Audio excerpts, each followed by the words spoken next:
ఇప్పుడే జీ5 app download చేయండి. చూడండి మీ ఫేవరెట్ టీవీ షోస్ ఎప్పుడైనా ఎక్కడైనా. డాక్టర్ గారు, మరి మనం ఏ పని చేసుకోవాలనుకున్నా కూడా మన పాదాలు మన కాళ్ళు బాగా సహకరించాలి మనకి. అలాంటి పాదాలు కాళ్ళు ఆరోగ్యకరంగా ఉండాలంటే రక్త ప్రసరణ బాగా జరిగే వ్యాయామాలు ఏంటో చూపిస్తారా? అలాగేనమ్మా.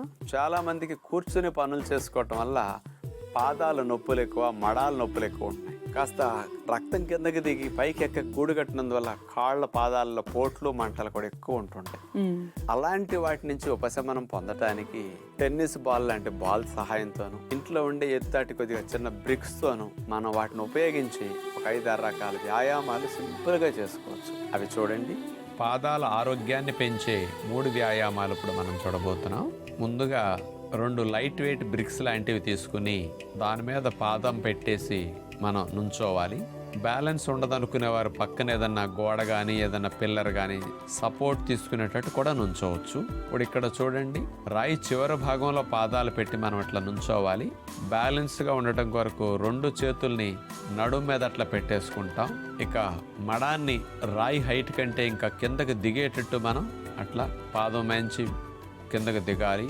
మళ్ళా పాదం వేళ్ల మీదే మళ్ళా మడాన్ని పైకి లేపాలి. కాబట్టి ఇట్లా హైట్ మీద ఉన్న బ్రిక్స్ మీదే ఇట్లా చేస్తే పాదాలు బాగా హెల్దీగా అవుతాయి. జాయింట్స్ కానీ లిగమెంట్స్ టెండన్స్ మంచిగా బలపడతాయి. కొంతమంది బరువు పెరుగుతున్న ఫ్లాట్ ఫుట్ వచ్చి షేప్ అంతా అందం లేకుండా అయిపోతుంది. అలా రాకుండా మంచి కర్వ్ షేప్లో పాదాలు అందంగా ఉండటం కోసం బాగా ఉపయోగపడతాయి. పాదాలు వాయకుండా ఉండటానికి కూడా ఇది బాగా ఉపయోగపడుతుంది. ఒక 10 సార్లు ఇట్లా చేయగలిగితే బాగుంటుంది. అక్కడి నుంచి రోజుకు ఒకసారి పెంచుకుంటూ వెళ్ళొచ్చు అనమాట. ఇలా బ్రిక్ మీద పాదాల వ్యాయామాలు చాలా మంచిది. మడాల నొప్పులున్న వారికి, పాదాల నొప్పులున్న వారికి భలే తగ్గుతుంది ఈ వ్యాయామం ద్వారా.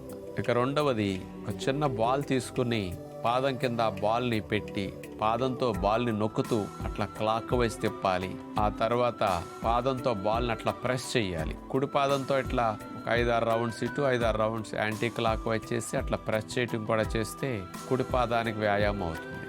ఈసారి అదేవిధంగా ఎడమ పాదానికి మనం అట్లా చేస్తాం.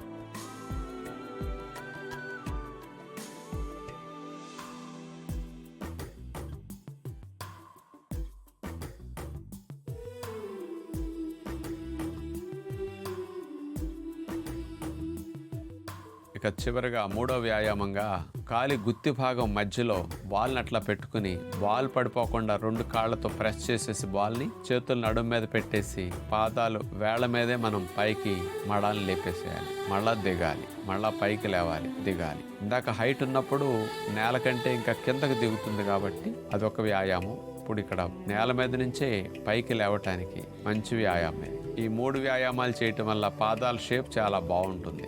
నొప్పులు కూడా బాగా తగ్గుతాయి, వాపులు కూడా బాగా తగ్గుతాయి. వాపులు ఉండేవారు ఇట్లాంటివి చేసుకోగలిగితే ఇంకా మంచిది. ఇలా చేయటం ద్వారా ఎప్పుడూ జరగనంత ఎక్కువగా రక్త ప్రసరణ పాదాలకు జరగటమే కాకుండా కిందకి దిగిన రక్తం చకచక పైకి ఎక్కటానికి ఈ పాదాల వ్యాయామాలు కూడా కింద భాగాల్లో ఉండే పిక్కల కండాలు ఇవన్నీ యాక్టివేట్ అయి పైకి పంపించేస్తాయి. కాబట్టి పాదాలు కాస్త ఆరోగ్యంగాను నొప్పులు లేకుండా ఉండటానికి సులభతరమైన వ్యాయామాలు ఇలాంటివి అందరూ అన్ని వయసుల వారు చేసుకుంటే బాగుంటుంది. జీ5 యాప్ డౌన్లోడ్ చేసి అన్ని ఎపిసోడ్స్ పూర్తి ఉచితంగా చూడండి.